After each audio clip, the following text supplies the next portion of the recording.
Bonjour, bonsoir la famille, j'espère que vous allez bien. Bienvenue chez Prestanet.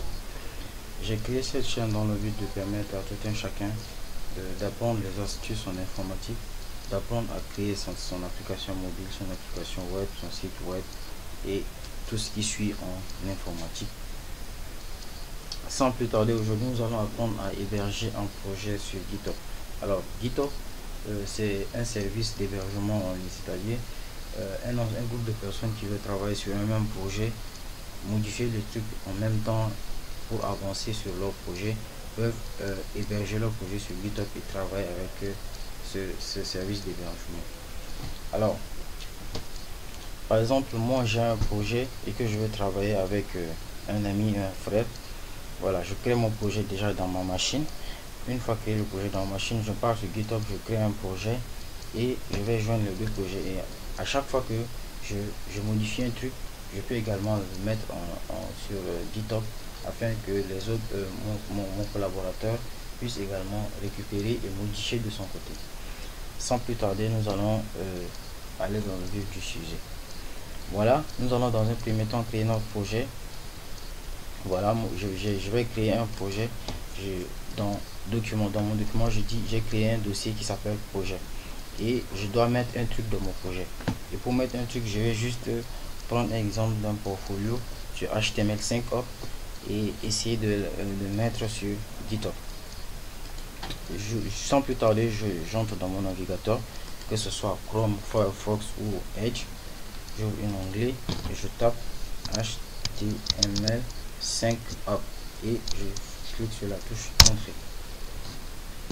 Ok, voilà, là maintenant je vais me rendre dans le site officiel de HTML5 je clique sur le premier lien. Regardez bien ici avant de sélectionner, je clique la touche gauche, ok, et j'attends que la page s'ouvre. Ok, voilà, maintenant je vais essayer de sélectionner un portfolio et essayer de travailler.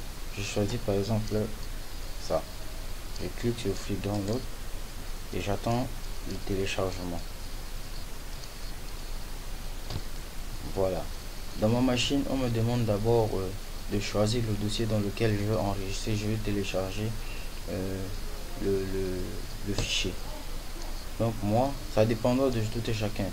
Vous pouvez, ça va directement se télécharger dans le fichier download ou soit téléchargement, et moi je vais orienter là où je veux télécharger.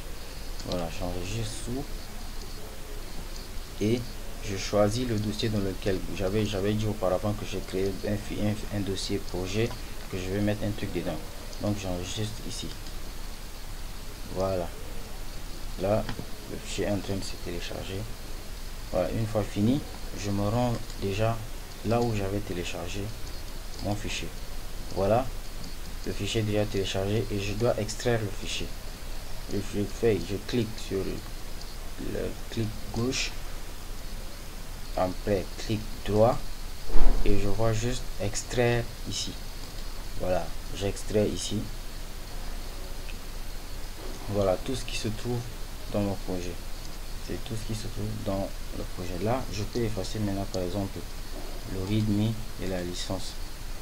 Mais je peux laisser même la licence et j'ai le readme et le HTML. Le fichier zip. Voilà, je supprime. Ça c'est juste moi en fait. Voilà, une fois que tout est fait, je vais déjà, c'est ça qui va se trouver dans mon projet en fait. Je vais déjà me rendre sur GitHub et me créer un compte pour pouvoir créer un projet. C'est-à-dire sans un compte, tu ne peux pas avoir accès sur GitHub. Il te faut d'abord un compte. Je tape juste sur l'onglet github.com et je clique sur entrée et j'attends à ce que ça s'ouvre. Voilà, quand vous connectez pour la première fois sur GitHub, c'est cette page qui va s'ouvrir. Maintenant, vous allez, si vous n'avez pas de compte, vous allez d'abord créer un compte. Voilà, et pour créer le compte, c'est juste ici. Vous voyez s'enregistrer ou soit sign up pour vous qui parlez anglais. S'enregistrer ou sign up. Maintenant, je clique sur s'enregistrer et je suis toutes les étapes qu'ils vont me proposer. C'est-à-dire, ils vont me demander mon mail, le mot de passe, mon nom d'utilisateur, et tout ce qui suit. Donc je vais juste remplir, valider, juste remplir, continuer, valider, continuer, et puis à la fin le compte sera bon. Une fois avoir tout ça, vous allez vous connecter avant d'avoir accès à toutes les pages. Moi, comme j'ai déjà un compte, je ne vais pas encore me créer encore un autre compte. Je vais juste utiliser mon compte. Voilà, si pour ceux qui ont déjà des comptes, vous venez juste sur sign in et puis voilà, vous entrez votre username et votre mot de passe. Voilà mon username et voici mon mot de passe. Donc je fais sign in et je me connecte. Voilà, dès que vous vous connectez, pour ceux qui n'ont pas encore eu des projets avant, vous n'allez pas avoir ces trucs. Mais ceux qui ont déjà utilisé avant, ils vont voir les projets qu'ils ont créés, qu'ils ont mis sur GitHub ici. Voilà, et c'est là que je vais créer mon projet. Donc je clique sur New pour me créer un nouveau repository. Ok, voilà, c'est ici que je vais mettre le nom de mon projet. Par exemple, je mets PrestaNet. Voilà, ici également le début du nom du projet ne doit pas commencer par la lettre majuscule, toujours minuscule. Les majuscules doivent se trouver au milieu, pas de tiret de 6 mais que des tirets de 8. Ok, voilà, si je veux donner une description à mon projet, je donne ici une description à mon projet. Donc je dis par exemple démonstration GitHub. Je mets par exemple un truc comme ça. Et là, si je veux à ce que mon projet soit en public, je choisis public. Et si je veux à ce que ça soit en privé, je choisis privé. Et je viens juste en bas, create repository, je crée le repository. Une fois que le repository est créé, je vais maintenant lier ce qui se trouve dans ma machine et ce qui se trouve en ligne. Et ce sont ces lignes de commande là qui vont me permettre de relier les deux projets. En fait, projet qui se trouve dans mon document et PrestaNet qui se trouve sur GitHub. Voilà. Là, je me rends dans le dossier où se trouve mon fichier. Attendez, je ferme tous ces pages là. Voilà.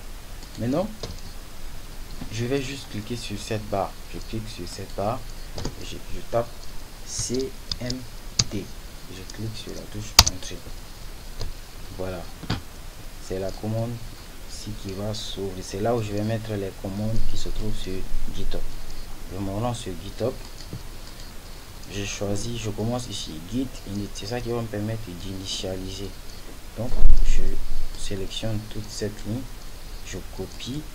Et je viens sur la commande, je fais un clic droit. Là, je peux taper directement Entrée.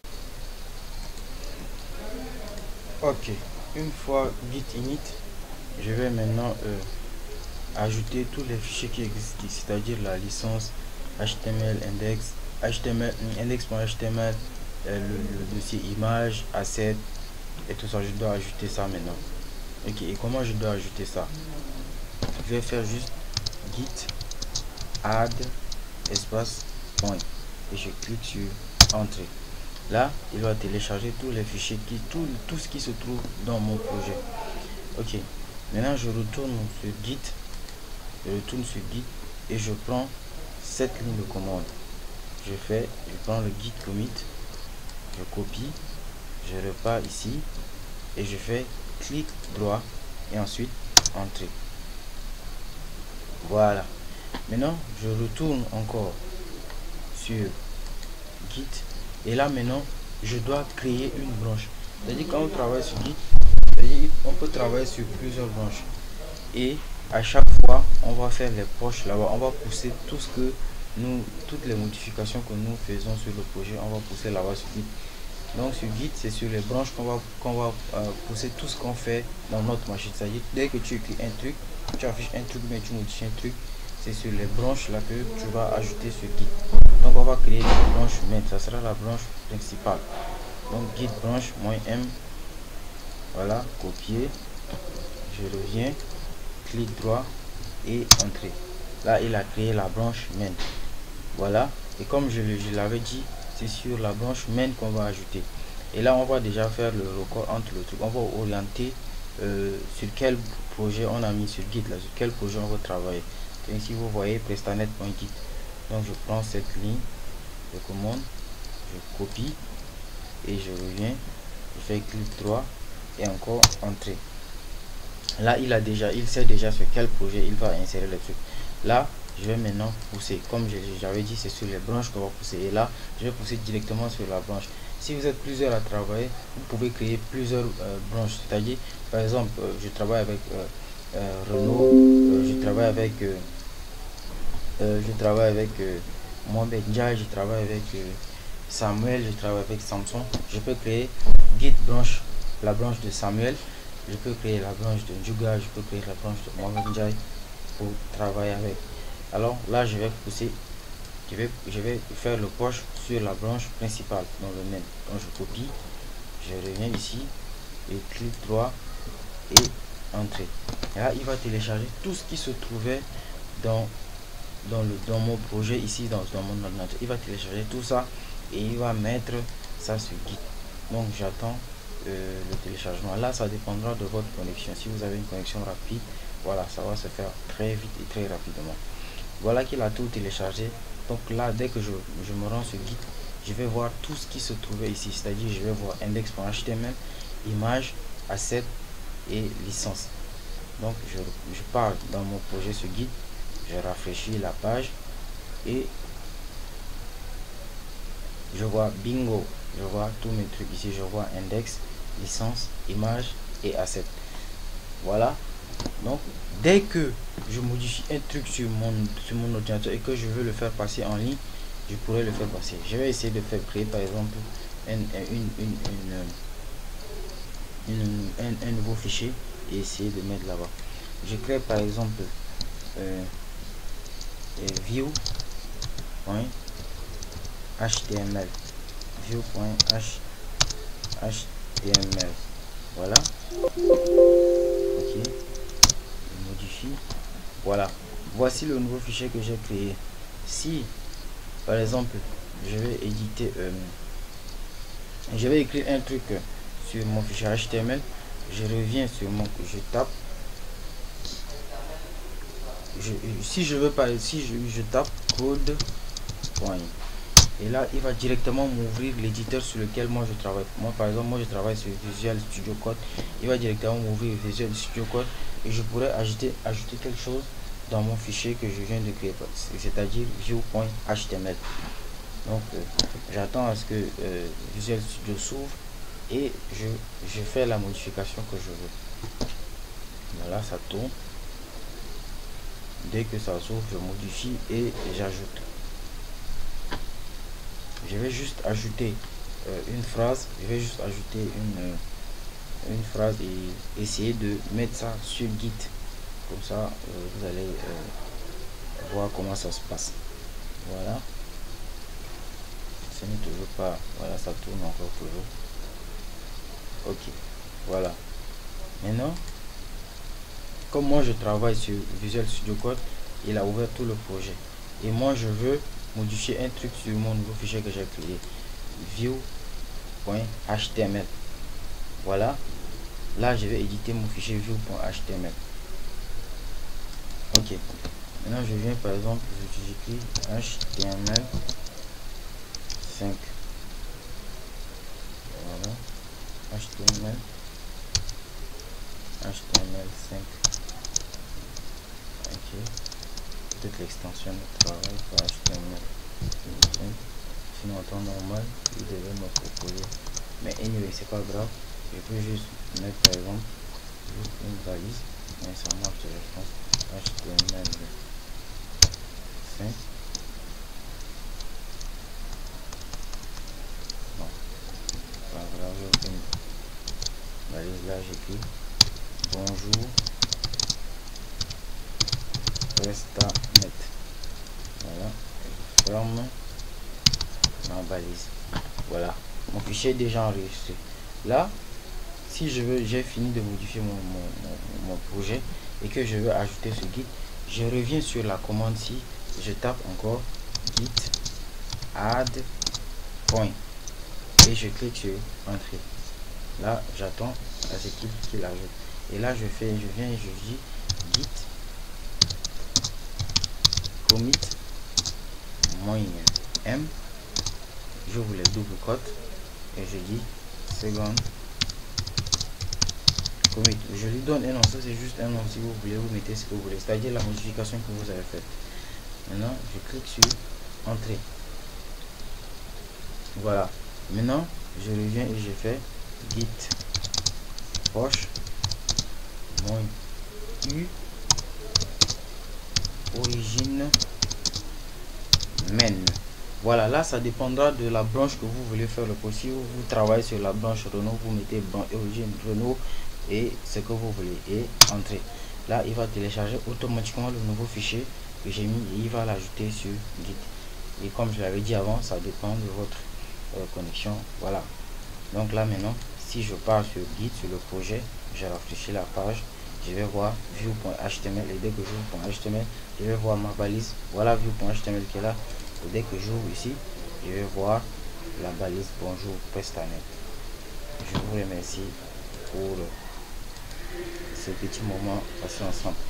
N'oubliez pas d'activer, de vous abonner, d'activer la cloche de notification et de me laisser un petit pouce bleu, ça va m'encourager à faire beaucoup plus. N'hésitez pas également à laisser des commentaires afin que je puisse m'améliorer, des trucs que vous aimeriez savoir en commentaire pour me permettre de faire plus de vidéos. Je vous remercie.